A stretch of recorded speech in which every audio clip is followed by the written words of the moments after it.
the transmission time is around 100 milliseconds. So the transmission time is significantly low compared to those technologies.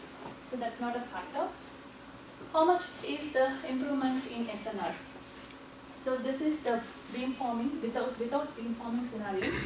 When you increase the number of elements, the SNR actually doesn't change, but the BER actually the BER drops with the simultaneous transmissions. The quality of signal becomes low. But with the beamforming, the SNR is actually increasing. So with the improvement in SNR, we could reduce the energy consumption per node. And this is the BER. So without beamforming, with the number of nodes increasing, with CDMA, this is using CDMA scenario, the BER is actually getting worse, even with CDMA. But when we use the beamforming, the BER comes down, and for 6 number of elements, it seems the lowest, and then it starts to increase. So for this for this particular channel, and for this particular data size, and for this particular strategy, the 6 nodes scenario works better than any other number of nodes. So about the no beamforming the error rate, under what condition is it? 10 to the minus 1 is basically there is no communication there, right? There is communication. We use only CDMA there, without beamforming. Right, but 10 to the minus 1 is a very high bit error rate. Yeah. So it's almost like the link is very, I mean, you're never going to be able to transmit a packet with a 10 to the minus 1 bit error rate. Yeah, we assume the same power we use here for this condition also. So for the individual elements without beamforming, that's going to give a lot of error because the path loss is huge. With the same energy. So the problem is you're putting yourself in a condition in which without beamforming you pretty much cannot communicate. You pretty much cannot communicate with this energy level.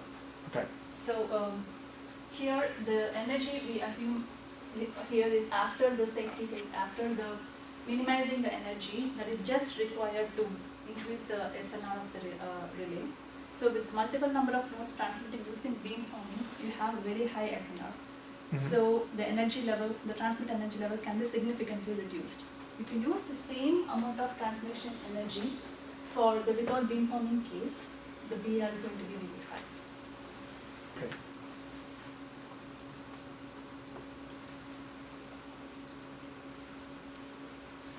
And so here, as you increase the number of implants, this is the power variation along each directions. So this line is the power received by the relay, and other lines are the power received in other directions. So as you increase the number of implants, the power is actually increasing other direction, but because of the directionality, the power received at the relay is more than the other directions.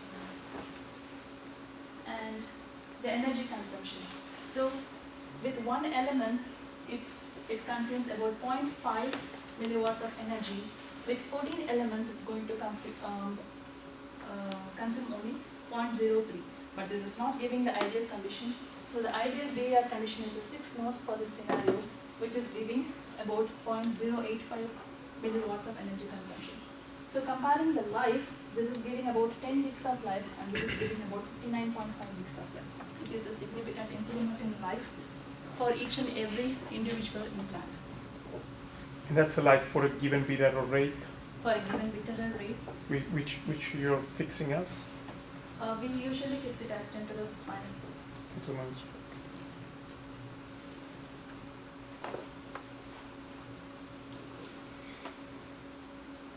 That's the conclusion part.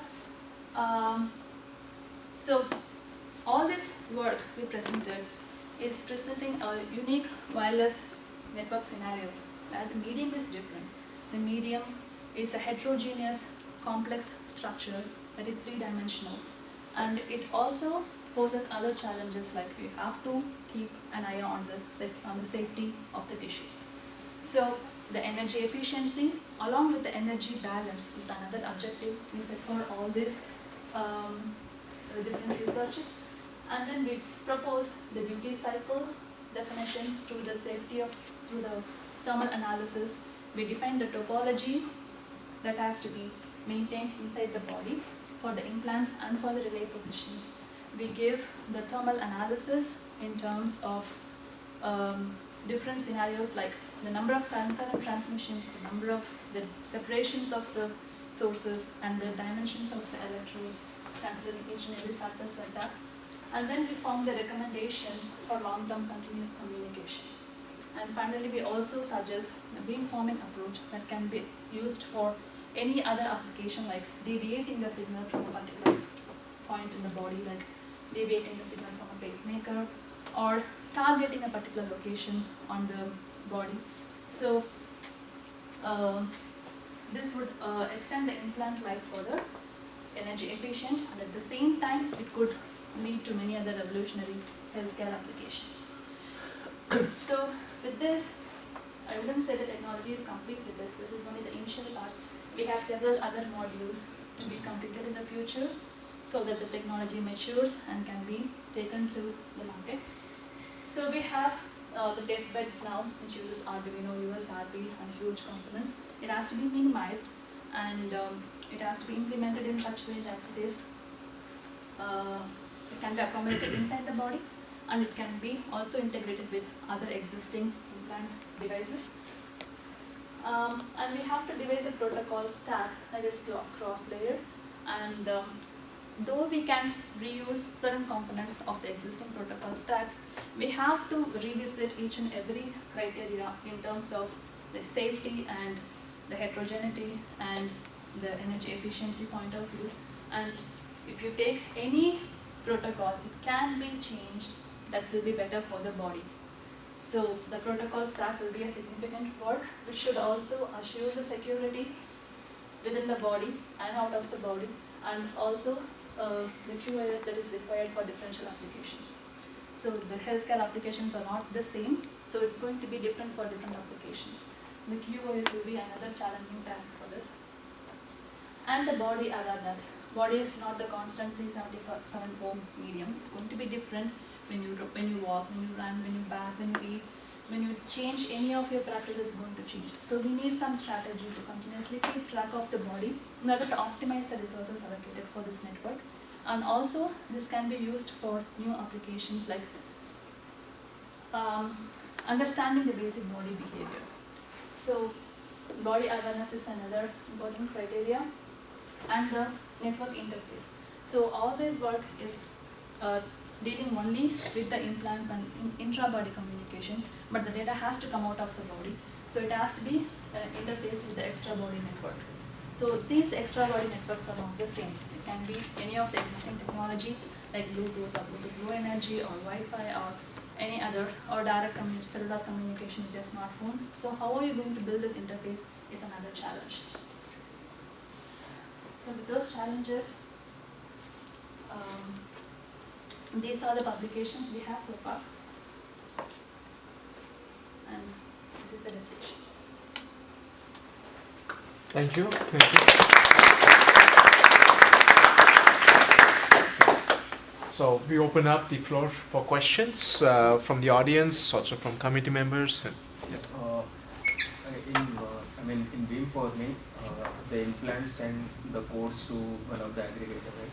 So how the codes are assigned to each of the implants? Is it fixed or, It can be fixed for a particular duration. So the code selection is based on the number of implants in a particular cluster. So a relay is a cluster head, and we have many implants assigned to one relay. So the code assignment should take into account the channel first. What is the channel quality? Based on the channel quality, the assignment of the cluster will change. And based on the number of members in this cluster, it should formulate the number of bits in the code. So the relay assigns the code for each and every individual nodes in the cluster, and that is going to be fixed for a particular time.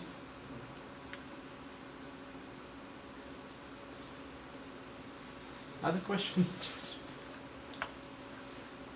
In the slide that you talked about the CDMA coding, how frequency selective is that channel? The channel is actually flat for this particular frequency, so we are selecting 100 kilohertz. The range from 80 kilohertz to 1 megahertz is considerably flat.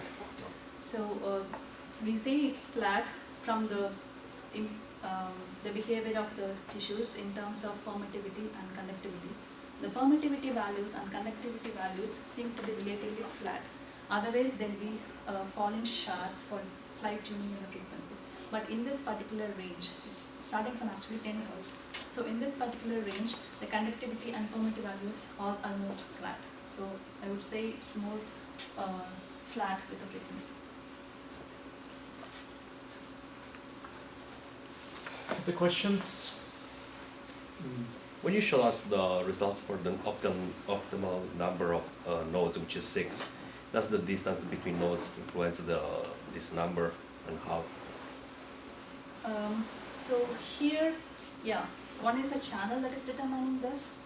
The BER, the 6 is actually in the BER flat, right? So the BER drops for the 6 number of nodes. In the sense, the channel, so we have the skin to muscle channel, that is the relay to muscle transmission.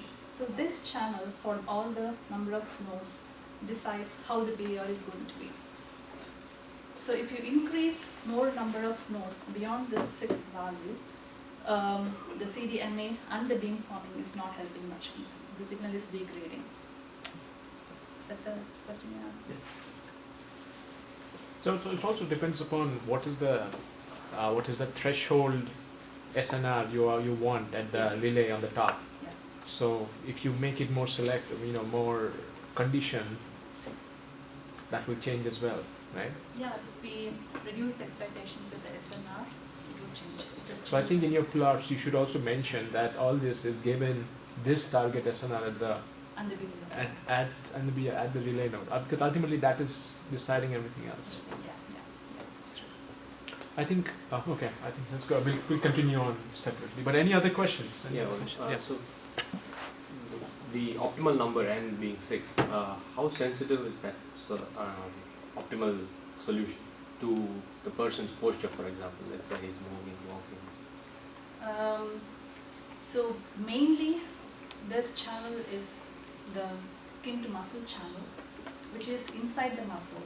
The signal is getting trapped inside the muscle. So even if you move your arms like this, the muscle channel is not changing pretty much.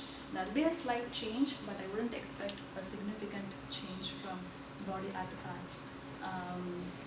The only factor that is going to change the muscle conductivity is the humidity value and the basic body chemical composition, which is not going to change drastically over a short period of time. Yeah. That is our assumption. So on the surface, galvanic coupling is less dependent on the surface gain, on the skin gain. It is more dependent on the muscle gain. So the external body artifacts will not affect the signal propagation much. The reason I ask is because you mentioned it's near field. It is near. Yeah. So you have some other question? Okay. Okay. Well then, if there are no other questions, thank you for coming. And we'll just ask Meenu to stay back. And please take some more food as you leave. Coffee, food.